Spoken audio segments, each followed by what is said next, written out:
I'm glad that you're. I'm sorry. I think I threw you out with the water. No, not good. The good thing is we're not live. Man, I got dry throat all of a sudden. That was a first. What I was gonna, we can get right back into it.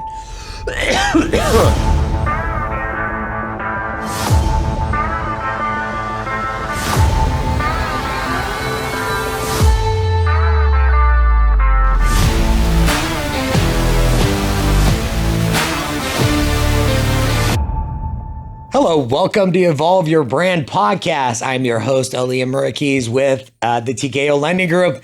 And our guest today is Michael Lee from AllDry Services of North County, San Diego. Michael, welcome. Thank you, Ali. I appreciate you getting the full title in there. I know it's a bit of a mouthful, but you nailed it. I appreciate it. And before we get started, I did want to give you a gift.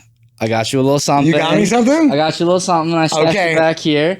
Here's your own personal AllDry stress ball. I appreciate that. Is that for? You don't need it. This one is for right here, but that one's technically for sure. Perfect. Yes. Because what I need is a stress ball with interest rates the way they are. Trust me, this will come in handy. Thank you. You know what? Apparently, we become the podcast where you have to bring a prop.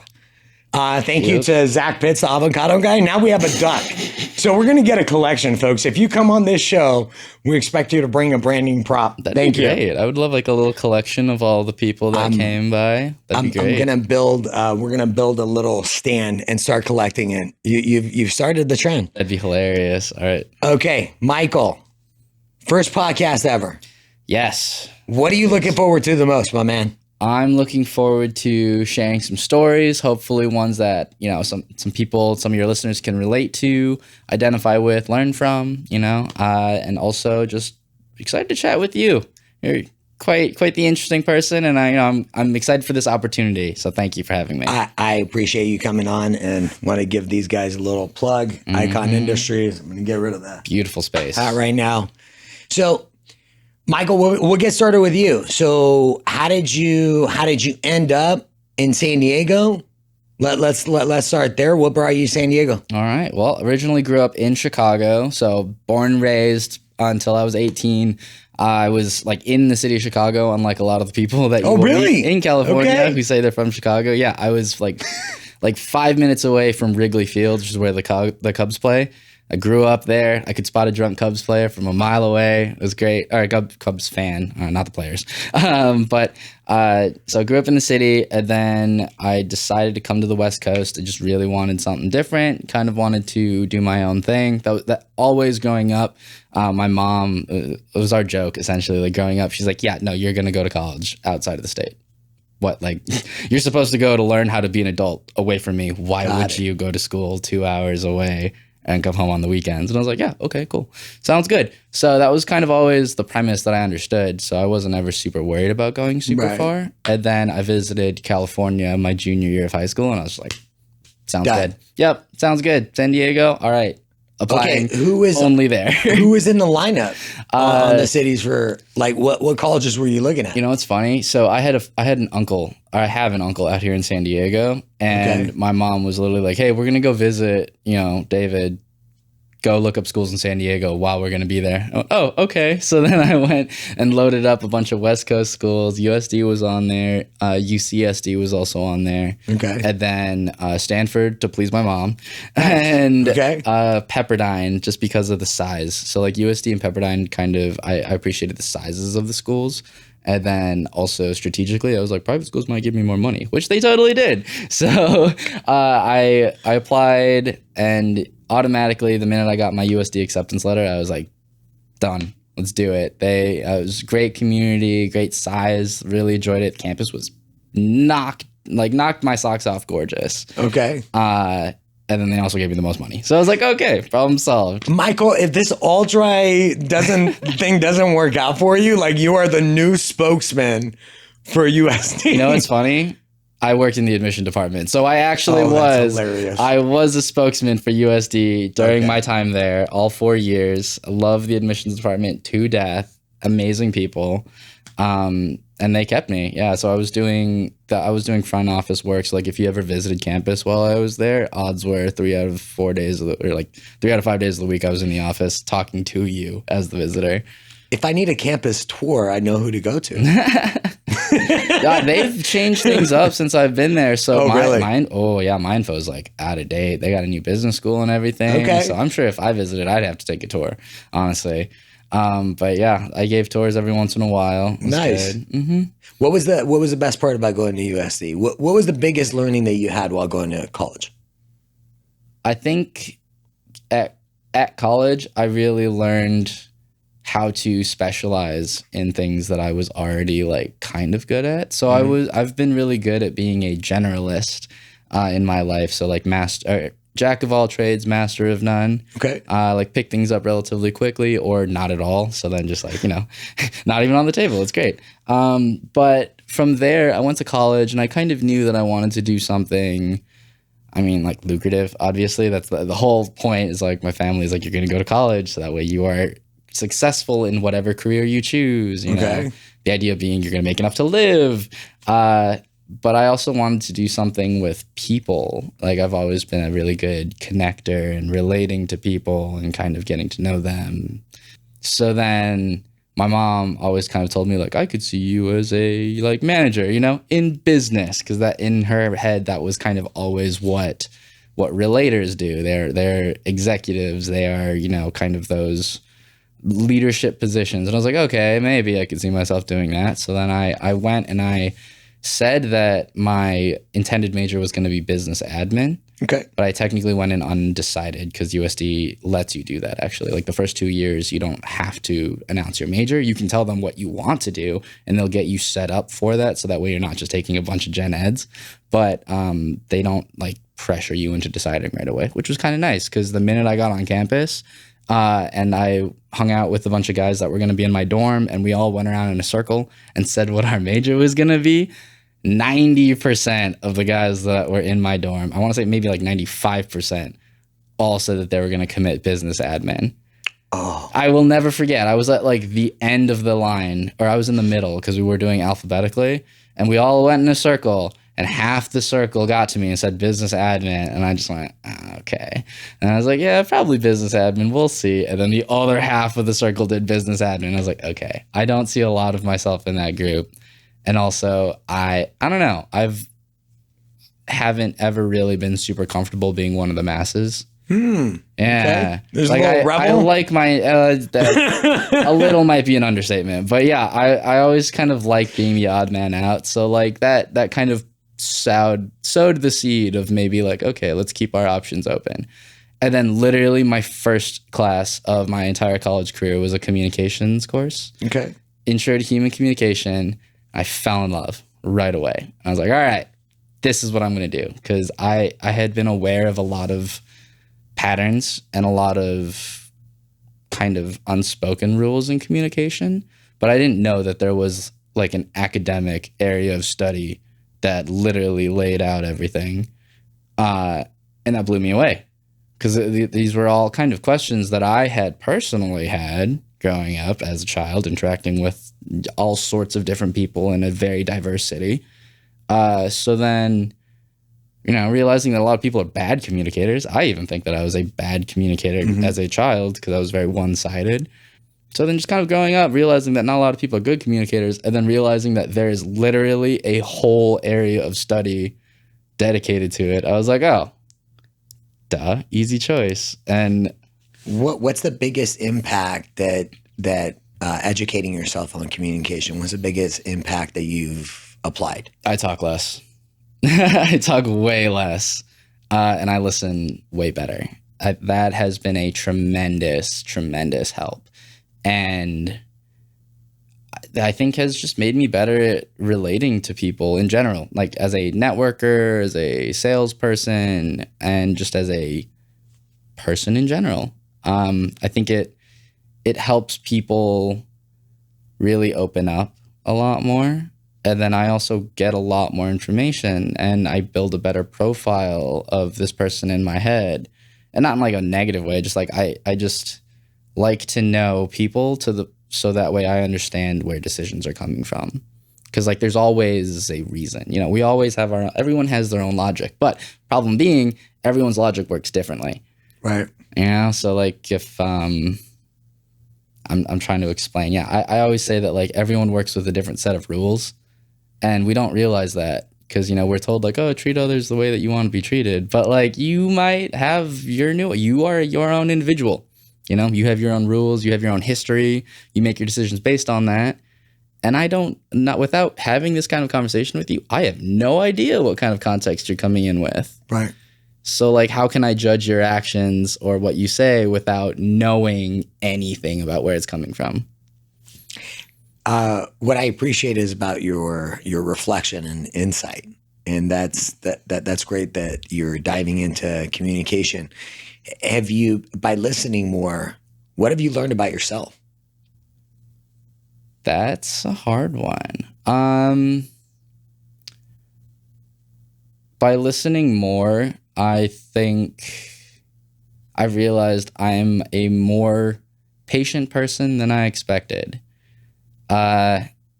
Because when I was younger, and even, you know, I still do it now, like I'm always kind of solutions driven, or like always ready for the next step in the process. So then sitting down and listening to people at their own pace, but like being engaged in it has made me realize like, okay, like I don't have a problem listening to people, or like, you know, it's more like I wasn't paying attention to the right things. You know, like what people say is interesting, and you can connect a lot of your own experiences to it. And that can benefit both of you, but like you actually have to sit and listen, because if you're just looking for a couple of keywords, then like you're going to miss out on so many other things that you could have branched off on. But like, especially salespeople, I feel like a lot of people are usually just waiting for their one or two keywords, or like, hey, are you my ideal client? If not, cool, bye. And people can tell that. People can pick up on that, whether or not they're like fully conscious of it. They know. They're like, okay, you're not being honest. Where did you like? How did you come up with your community-centric approach, like people-centric approach? A little bit of A, a little bit of B. I'm gonna say a lot of it was from the national marketing team for my franchise. Okay. Because they kind of opened my eyes to the importance of those kind of relationships and being involved in your community as a business. And then I took my skill as a relationship expert and as a networker and as just an overall friendly person, and I applied that towards the values that they kind of imbibed me with.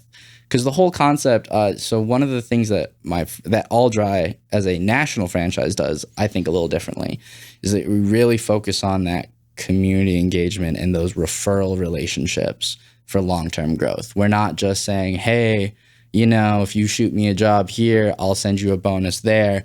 We'll maybe work together depending on how lucrative that is. It's like, no, I would rather develop a deep relationship with your company, help you in whatever ways that I can through my community engagement, through my contact sphere, through my resources. And then as your business grows, you value us as a partner. Now we benefit because we're, you know, sending each other business, referral, or like connecting people in our contact spheres. So it's a lot more of a intimate relationship, and it takes more time. But long term, it's tremendously beneficial. And like the people that started my franchise, like my leadership, they knew that. They were in the restoration and HVAC and plumbing industries, and they saw that there were like a few people in the industry who worked like that were doing tremendously well. Right. And they're like, why doesn't everyone do this? You know, why don't we have systems in place educating people on how to do this? Why don't we be industry, what's the word? Not like breakers, icons. But essentially, yeah, industry icons. There you go. Shout out to icons. Oh my God. You set me up too well for that. That's true. Exactly. I'm sorry, I couldn't resist. Yeah. I had to. But that's really what, the whole branding and marketing element is. It's like, what makes you different than everyone else with a shop vac and a contractor's license? Because like we all do the same services, assuming we're all doing the job correctly, which is not an assumption that you can make. Definitely not, but like the hard labor aspect is all going to be the same. So like what else are we bringing to the table other than, like the cheapest price available. Yeah. And we're going to jump into like the business thing. I do have a question just talking about, since you brought up the Cubs and you were 5 minutes away from Wrigley. Are you an actual, I want to know, are you a baseball fan?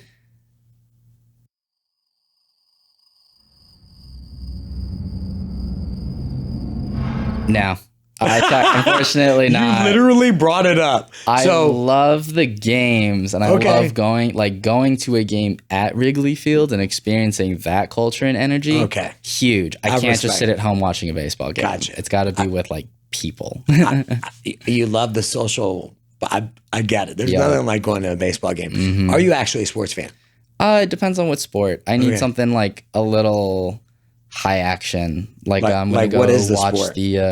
There's a undisputed welterweight boxing match coming up this weekend, and my buddy invited me over. Oh, okay. I'm super excited for that. You're a combat guy. I saw that. Combat guy, and then I love, kind of more extreme sports, watching people do stuff. Like I had a roommate in college who was into free running and parkour.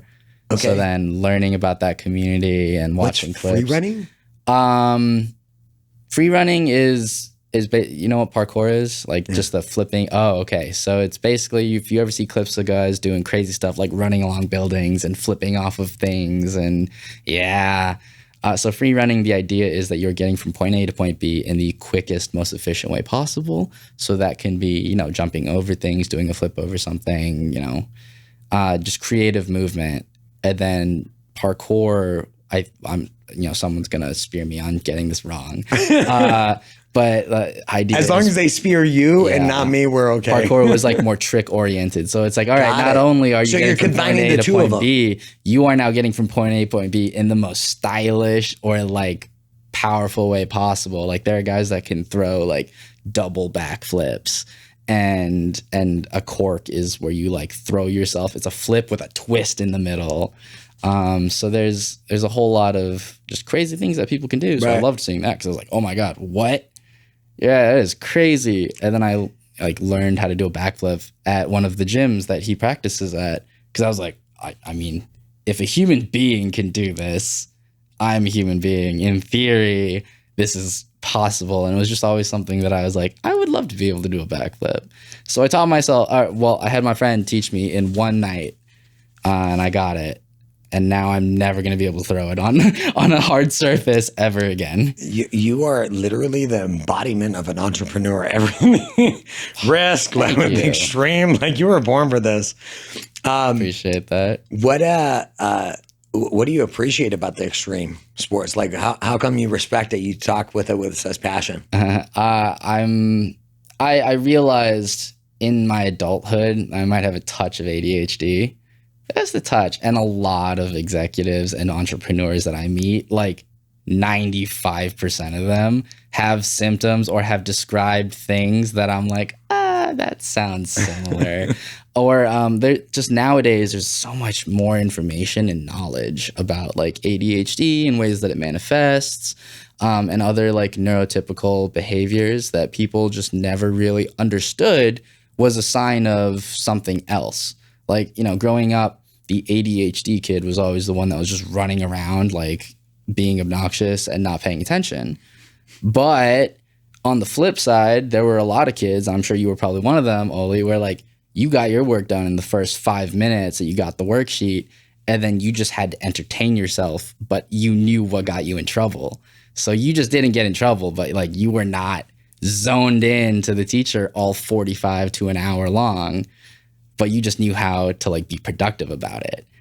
I know how to maneuver around things. There you go. See? And that was very interesting to me growing up, because I was I knew a lot of kids that were smart enough to get good grades. It wasn't a question of ability. It was more just they would rather die than sit in that classroom for a full 30 minutes. And I would always get in trouble for random things that never really got pegged as not paying attention, but I was always talking. I was always messing around in class, just doing something to distract myself. I was a reader. I was I would get my worksheet done, 5 minutes, read my own book for 30, and then answer a question based on the worksheet. And that's passing. I did all the work required. I did everything. I wasn't disruptive, and I knew what was going on in class. So I was like, where does your internal drive come from to keep pushing your boundaries further and further? Honestly, I think meeting people that inspire me is really great, because I always want to just better myself. I don't know if that's healthy necessarily. Talk about someone that's actually made that impact on you. Like, who's the person that stands out? Oh, that's hard. There are so many. Recently, I met a member of my BNI group. So I joined a BNI once we started the franchise. My boss, the franchisee, Rob, he started the franchise, hired me on. I joined a BNI group in like March, and honestly, all the members, just stellar business people and people in general, very active in their communities, very impressive with their stories.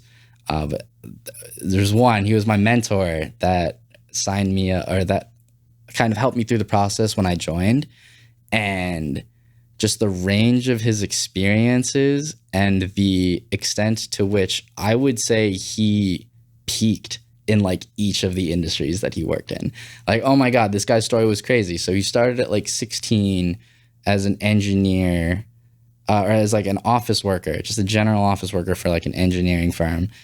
Within like months, this teenager became like the manager for his whole station, because he got all of his work done. He was just helping digitize files, and then he would just go learn every station.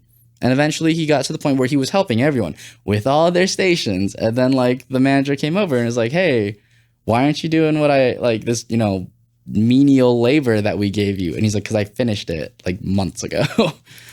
And then from there, he just kept advancing, became some head of some department there, decided to completely change industries, and got into like the culinary world. Went from like engineer management to like the culinary industry, worked his way up there, and then owned his own restaurant. And like won awards there. It was like the most highly rated spot in San Diego or something along those lines. And then decided to switch it up again. Then he was in the industry that I met him in, which is landscape design. And I was just like, absolutely blown away. What's this guy's name? Philip Jordan. And we'll get Philip Jordan on this podcast. Yes. Awesome. I will have to tell him that I shouted him out in this podcast. I'm sure he'll be very happy. What stood out? What were you so fascinated by his journey? The variety. The variety got me right away. And then also the fact that he committed to each industry, and he was like, I'm going to master this. Okay. Because I really respected that mentality of like, all right, if I'm going to do this, I'm going to do it right.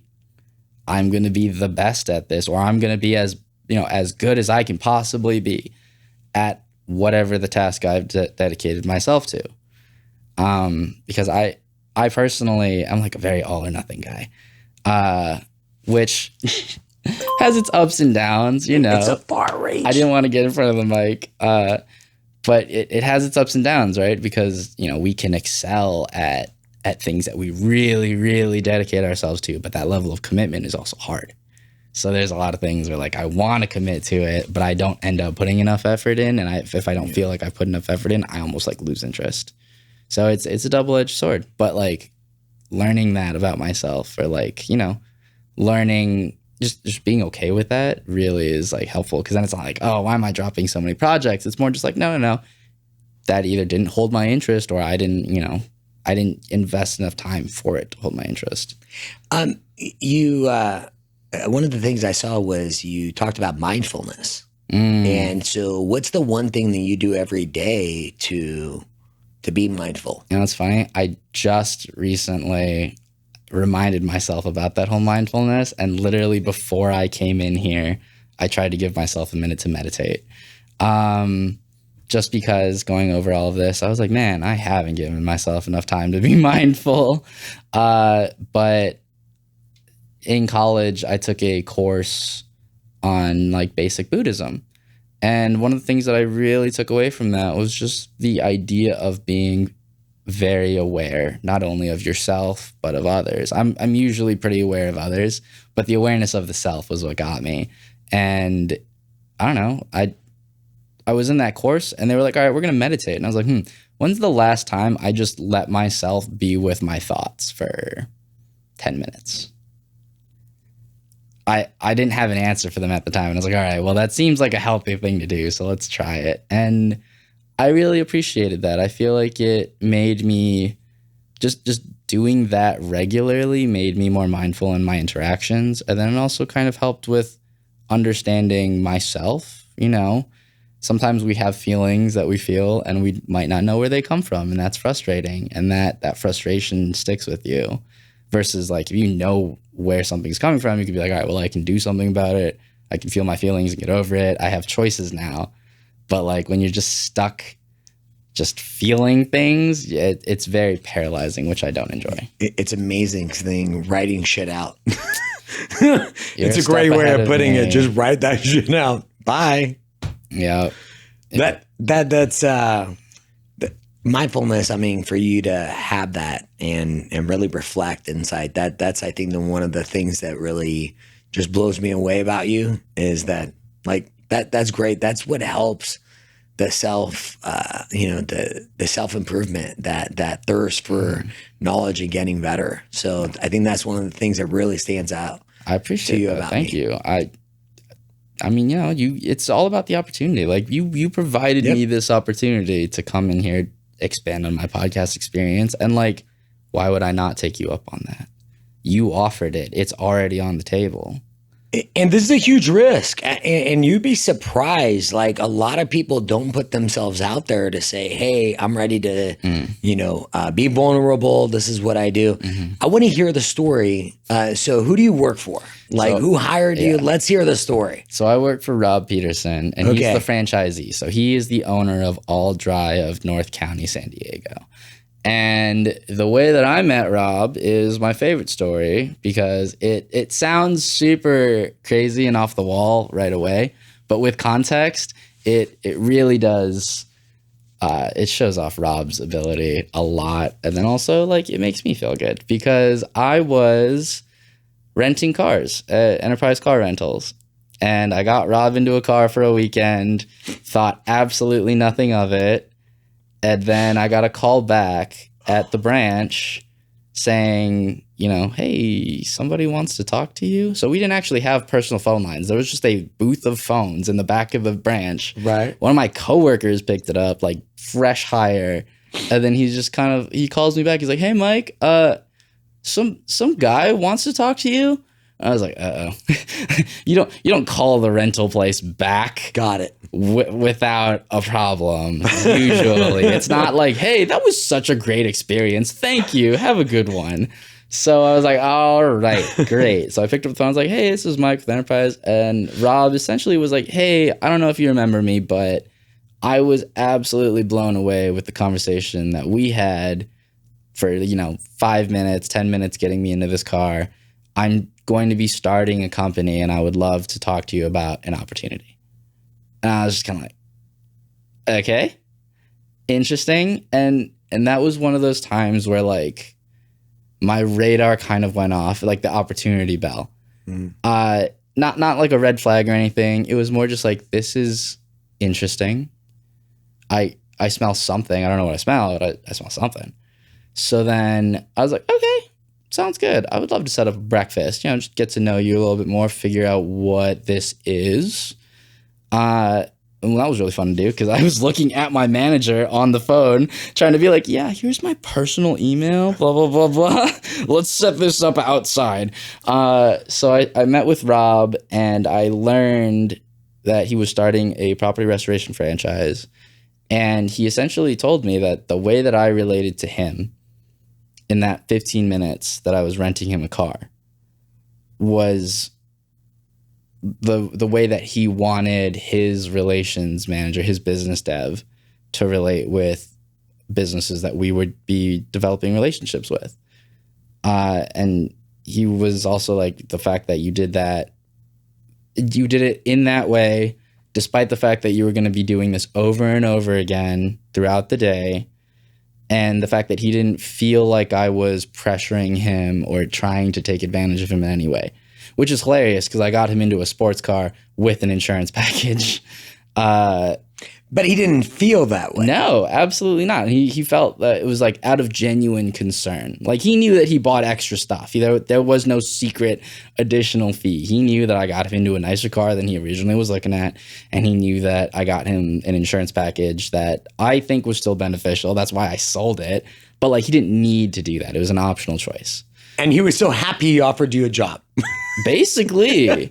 And I'll be honest, right away, I was like, Rob, you're nuts. That is crazy. And he's like, but at first, because I think I looked at it at face value. I was like, Rob, I talked to you for 10 minutes and you want me to be like your second hire. And when put that way, it does sound crazy. But he looked at me and he's like, it wasn't an interview. I knew you didn't have any ulterior motives. Like you were just doing your own thing. And that's what I liked. And I was just kind of like, oh. All right. How long has Rob owned the franchise? So we started up this year. Okay. So this all happened in like November of 2022. And how's it worked out for him with hiring you? I want to say good. I think we're great. You want to say good? I don't think that was. We just had a.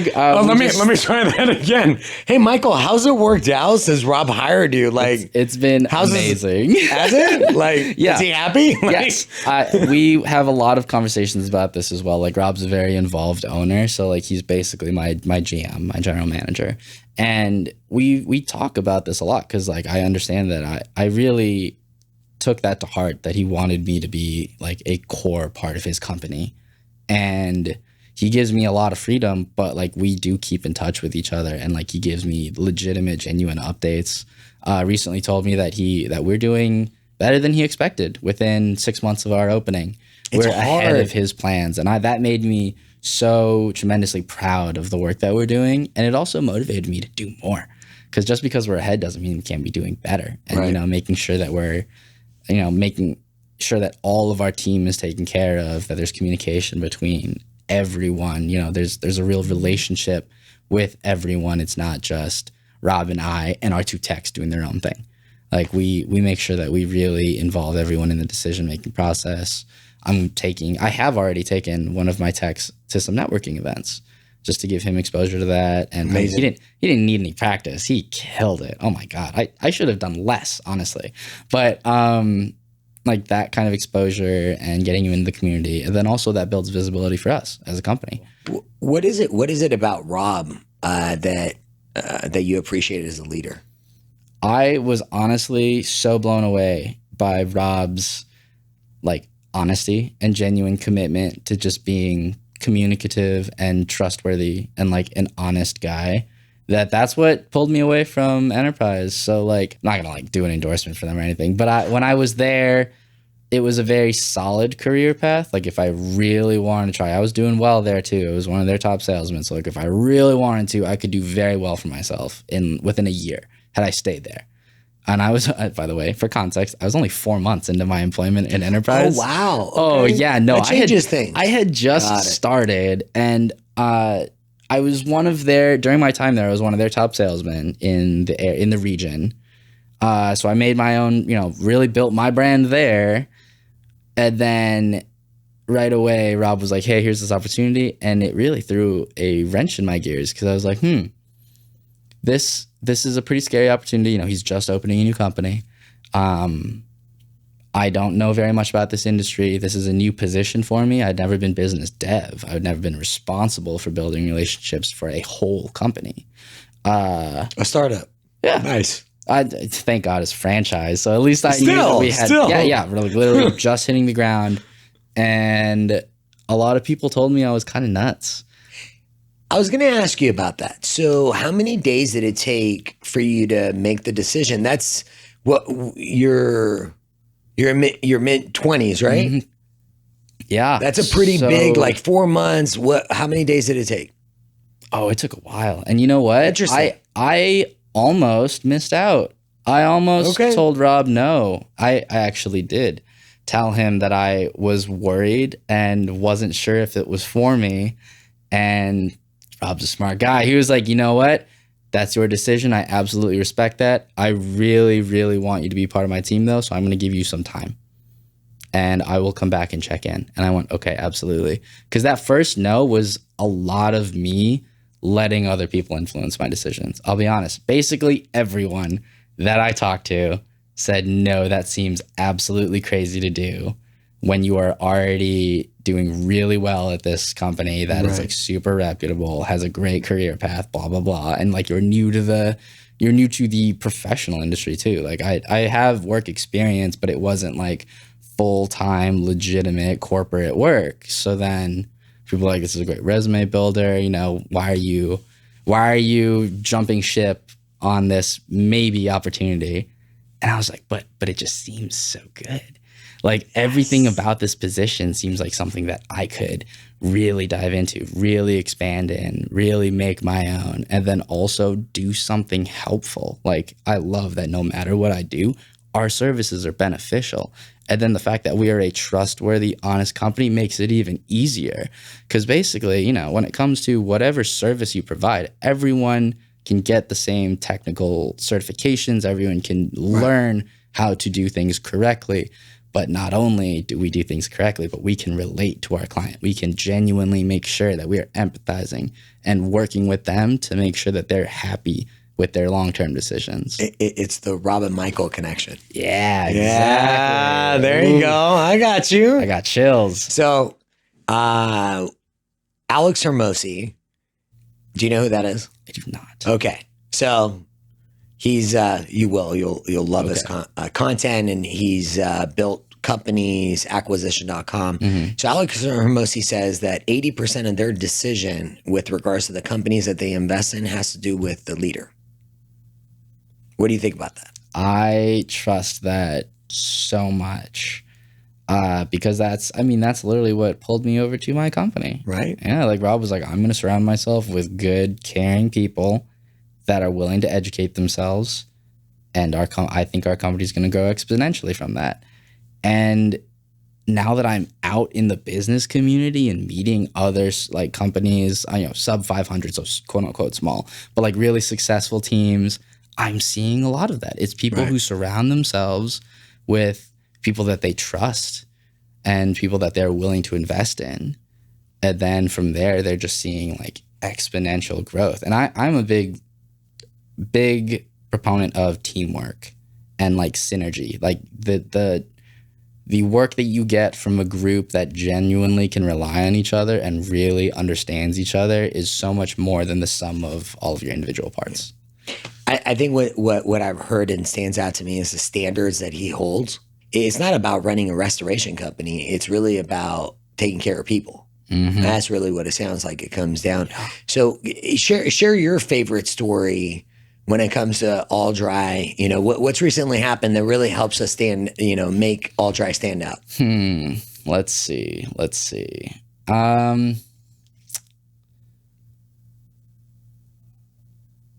What makes us stand out? Because I'm like, hold on, let's see, because we have mold stories, we got water stories, but what's the nightmare scenario for in the restoration business?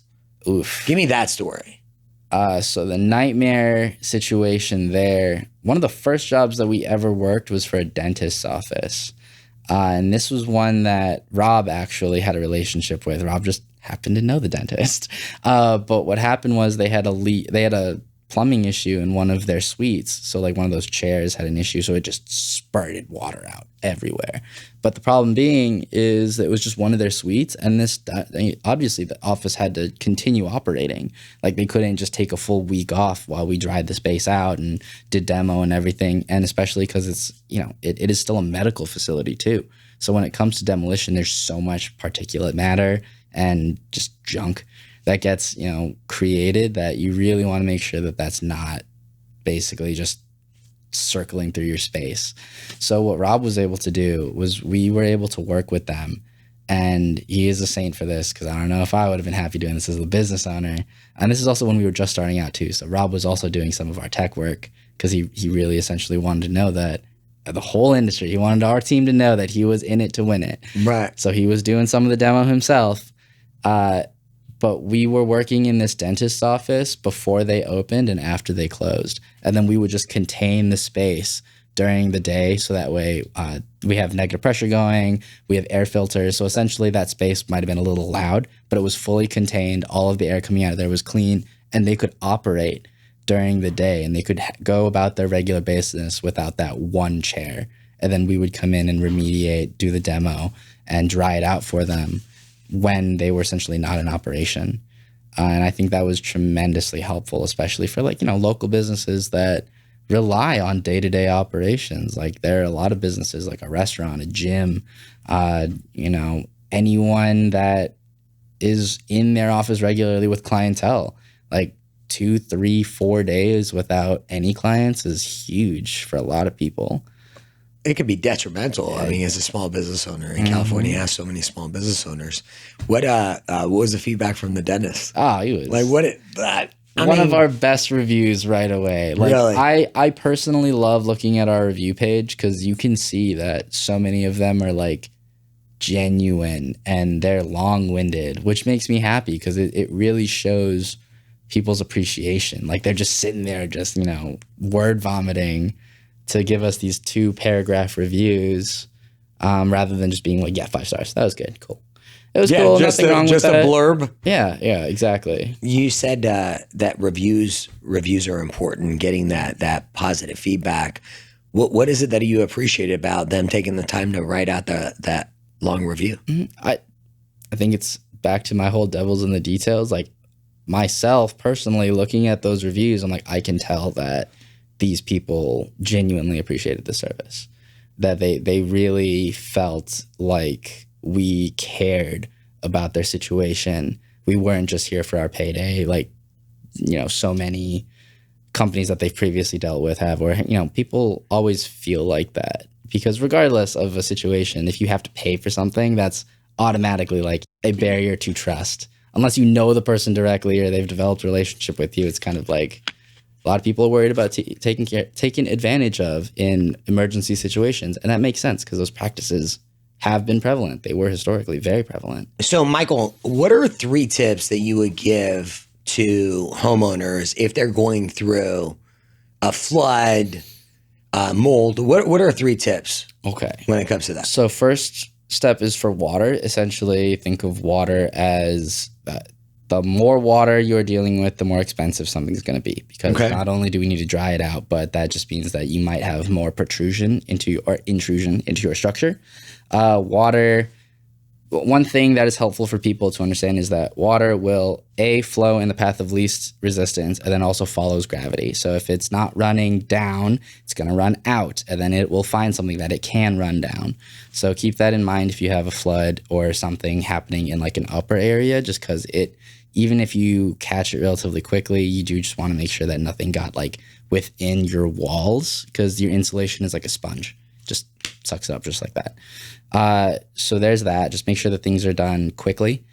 For water losses, if it's a plumbing issue or if it's like a suspected plumbing issue, turn off the water source. So if it's something that happens whenever you use a certain appliance, don't use that appliance. Or if it's something that is just constantly running, you can turn off the main water line to your property. Or if it's like an apartment, some of them will have shut-off valves depending on the layout of the space. So like some apartment complexes will have shut-offs for just that floor. You'd probably want to talk to like your admin or your maintenance crew about that. For homeowners, it's probably like somewhere in the basement. But that essentially just makes sure that there's no more water currently coming into your structure because that's really the best that you can do. And then when it comes to mold, huge thing that I like to educate everyone about is that don't agitate it. And by agitate, I mean no demolition, no like pulling it up or anything that could help it spread. So with mold, you want to think of it like those old dry dandelions that you'd play with where you would blow on it and the spores would just... mold is like that, except it's microscopic. Right. So one of the worst things that I can hear is when someone's like, oh, I found mold, or like we found mold during a job and we just had the contractor rip it out. I'm like, all right, did you contain it? Like, did you set up containment in that space so that way the spores weren't just airborne? What we use is it's called negative pressure. So we have an air filter. It basically just cleans out the air that you put into it, pumps out clean air. We use that to set up the space so that way all of the air that is leaving the space we're working in is clean. So that's one thing that's super important, just to prevent you getting mold issues in other parts or possibly harming your well-being personally. Breathing in mold toxins is also really bad. So that's why I say just don't agitate it until you talk to a specialist or have someone test it to confirm like what it is, if it's harmful, if it's not, or have a specialist come in and just remove it altogether.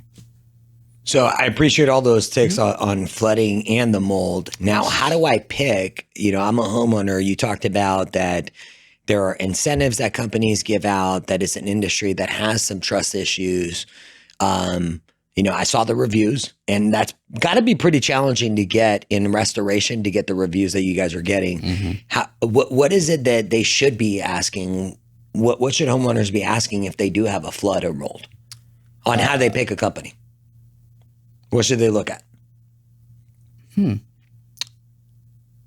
That is a good question, because now I'm so used to thinking about it from like the insider perspective and like connecting with, community resources, people in the community who know that, or who are looked at as sources of trustworthy information, that I'm like, for homeowners, I would probably make sure that you're working with someone that is genuine about the scope of work. So like we don't provide bids right away without physically going and looking at the space, because especially with like a water job or a mold job, the homeowner is only aware of so much, what they can see, but they're not doing demolition in their home. They're not the ones like actually rooting out the source of the issue. So a lot of the times there's a little bit more exploration that comes into the consultation that we set up with our technicians, because the technician has to really go in there and kind of see, okay, does this extend past what we can physically see right now? So making sure that you're not getting like a set number without someone actually going and learning about the situation. No guaranteed dry out days. Water evaporates as fast as Mother Nature lets it. We set up conditions to do it as fast as possible. So like we like to keep the space really hot and dry. We have dehumidifiers that take out like 90% of the moisture that they suck in. We turn the temperature up in that space as well. So that helps. But if someone says that they can dry a space out in like 5 days and they haven't looked at it, questionable that they might be marketing not to the longevity of the solution, but to the cost effectiveness. Right. And I think that's just something to be wary of for a lot of business owners and a lot of homeowners in general. If someone's offering you a service and they're like, I'm for sure the cheapest service available, that usually raises a red flag for me. Okay. Mm-hmm. So, and that was number 3. Anyone that's really focused on cost. Probably. It's not to say that those can be effective services, but like depending on your relationship with them, if you know someone and they're willing to give you that discount because of your relationship, that's amazing. That's not the same. If I'm just coming to you, no prior relationship, you don't know me, you don't have a reason to trust me, and my automatic reason for you to trust me is that I'm going to be the cheapest, that's when I start asking more questions, just because unless you're an expert, unless you are a contractor, unless you know a lot of the work being done, how do you know it's being done well? Well, I love the tips. Number 1 was, if you do have these issues, get a company that's willing to come in and look at your problem in person. Mm-hmm. Number 2 was no guarantee on how quickly it can dry. Water is going to do its thing. Mm-hmm. And you just want a company that's going to do all their due diligence to do it as quickly, but they just can't give you a guarantee on that. And for homeowners in California, especially right now, talk to your agent before you talk to a claims department. So unless you know it's a catastrophic loss and like the whole property is flooded and which agent? Ruined, your insurance Your insurgent. Okay. Yes, because confirm your coverage. Don't talk about mold.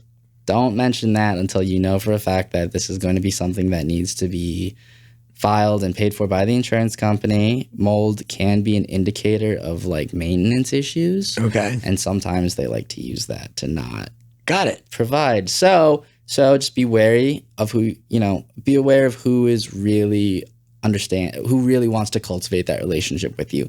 Your agent is the one who knows your situation, knows your coverage, can kind of help you have that conversation. The minute you call a claims department, they open the file. Regardless of whether they're going to pay you out or if it is even covered, the minute you call them, a file is opened and they can use that to drop you or, deny you a renewal if you've had multiple of those in the same year.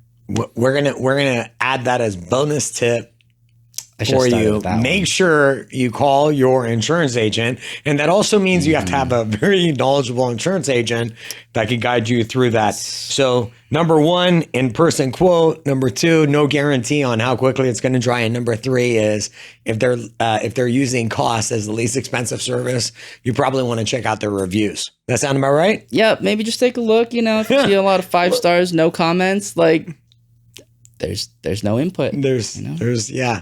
We're going to jump into fun. Let's go to, as we're getting ready to wrap up, let's talk about brand and marketing. Okay. So I wasn't aware that Rob started the business beginning of the year. Talk about a year to start a business, inflation and everything. So obviously you guys are having the success because you're going out there and you're getting to meet people, at the event, you're attending events. Where do you see the brand and marketing? What are you guys going to do in the landscape that we're in? Social media, you have artificial intelligence, you're leveraging to build their brand. What have you and Rob talked about on where you're taking the brand for AllDry? So for AllDry. So thankfully we are a national franchise. So that kind of helps with the image and with a lot of our material. So like they provided us with the beautiful AllDry logo. Puddles the duck was their creation, so we get to do a lot with it, but Puddles is a really great icon.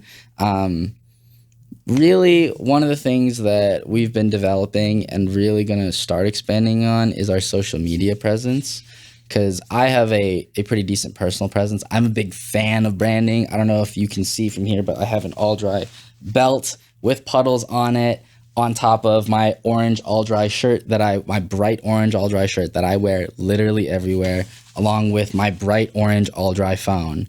So when people see me, they recognize these colors. They know our brand because they're sick of seeing me in orange all the time.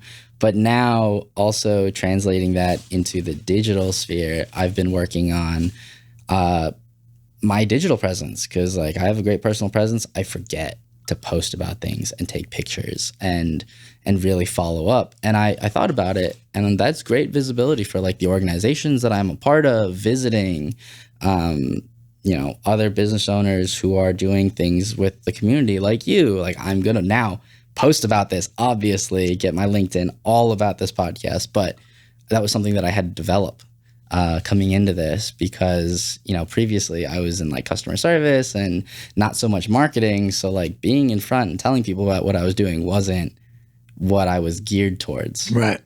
I was supposed to be in the back end. You weren't supposed to hear about the conversations I was having because they weren't great.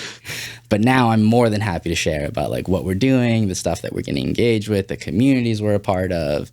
And that's been tremendous for me. I personally have loved that part about the job. You have a fantastic energy for it. I appreciate that. Thank you. I don't really get what everyone means by that because I'm just excited about the things that I'm a part of, but why would I be a part of them if I'm not excited about it? I don't know where to go with that. I can answer that question for you. I will share with you is I think people gravitate towards people that have a positive outlook, that anything is achievable. And you can really, really, I guess I do have a reason for it. That's my reason. It's I appreciate people that have a passion and energy for life. Mm-hmm. And instead of focusing on the things that are preventing them from getting to where they want to be, they just do the work and show up and put the right things out there. And it goes a long way. Yeah. And telling your story, when you talk about, I can totally relate to it. I'll take pictures and videos, and it's life gets so busy, you forget. Mm-hmm. And this is what I've been thinking about. It's just, Michael, I want to hear your thoughts on this.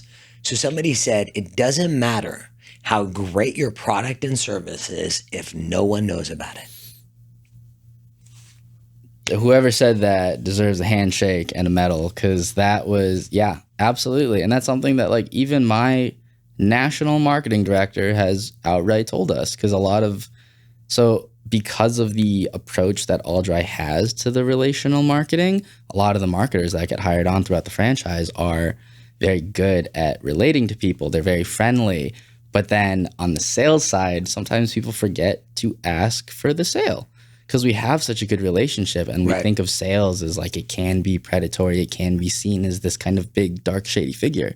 But like we are representing something that we honestly believe is trustworthy and beneficial for your business. So there's nothing wrong with being like, so Ollie, now that we've had this conversation, now that you know more about me, are you okay committing to me for your next water loss? Like I can do that without being like, hey, when are you going to pay me? But, you know, people forget about that because we're so focused on developing the relationship, not from the sales side. But like, it's important to ask. Oh, absolutely. It's funny that you say that. I was actually listening to something that said from a sales perspective that it's shameful when you do everything right. You build a relationship, you build a rapport, you build a trust, and you simply don't ask, assuming that people are going to be charitable. That's not sales when you believe. And that's the powerful thing. Like anyone can do restoration, anyone. It's really those relationships that we built with people, that trust, that relationship, what makes us stand out. That's really, I think, the joy of business and entrepreneurship. It's like, I'm going to do it, with care, versus the bigger guys that are just going to do it for the business. It's just a different way of looking at it. So when you and Rob talking about where you're going to take the branding and marketing for AllDry, what does that look like for you guys in the next 6 months? What are you focused on? How are you challenging yourselves to put more content out there? I'm really going to be taking more of a driving role in our media presence, and I'm going to start focusing more on like our franchise specifically.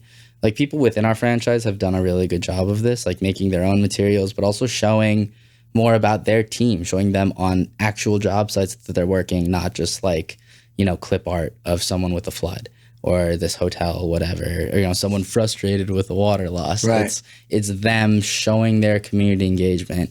And for us, I'm going to start taking a lot of that to be like, here's the organizations that we're a part of. We are currently a member of the Escondido Chamber of Commerce and the Poway Chamber of Commerce, looking to expand into other spaces as well. But like with my networking and in-person relationships, I talk about those all the time. But now expanding into the digital realm, be like, all right, well, we are your local restoration franchise.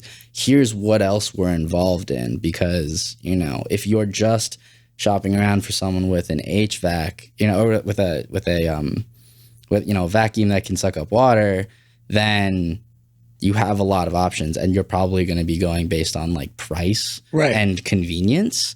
And that's not where we shine. We are not the cheapest service. We are convenient as all hell, let me tell you that. Right. We are always available. I am the one that does our dispatch. So any of those cards that I hand out have my immediate number on there, and I will answer that at any point in time during the day.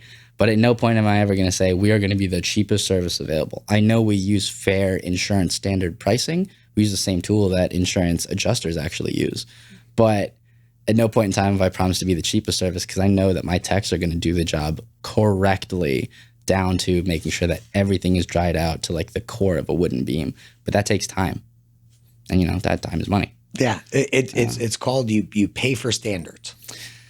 Yeah. Absolutely. Right. Exactly. It is. It's all good. You pay for standards. I'm a firm believer in you pay for what your standards are. And I'm never going to sell a client something that they don't want or need. And if their entire focus is just on price, that's okay. We might not be the best vendor for them, but I'd be more than happy to show them resources that are.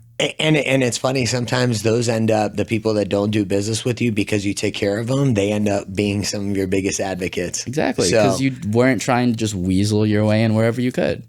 I've never understood this sales, how it's become manipulation. It's all about intentions. So yeah, I think a lot of the old school looking like way of sales, even the way I used to look at sales, like growing up, I was always told I'd be a good salesman, and I got really wary of that because it was like, in my head, salesmen were these guys that like put ideas in your mind, like Inception. You know, they plant the idea and they do a really good job of showing you that they're not influencing you, and that always seemed manipulative to me. But like that's not what real relational salespeople do. All the people I've met now that I really look up to, like yourself included, are focused more on the quality of relationships, the value that they bring outside of their immediate service.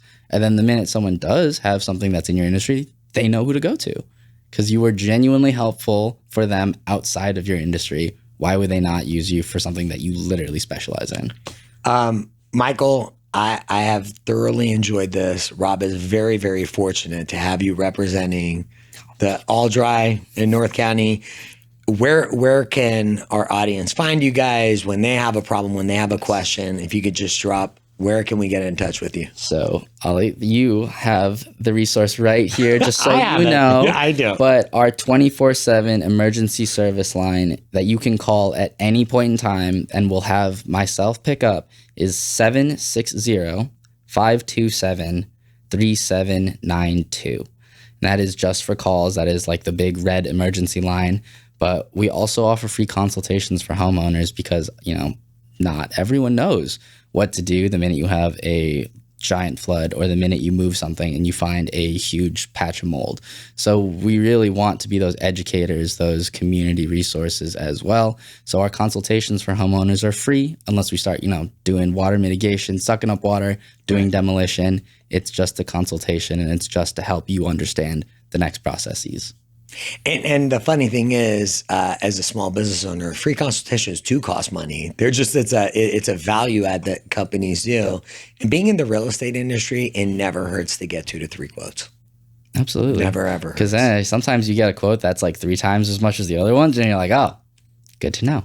So, Michael, thank you so much. Really, really enjoyed this. Thank you so much for joining Evolve Your Brand podcast. Just want to thank Icon Industries, Steven, Shane, Antoine, Mia, Jamie, all of the wonderful team here, Tyler. We couldn't do it without you. We appreciate you. Please like, follow.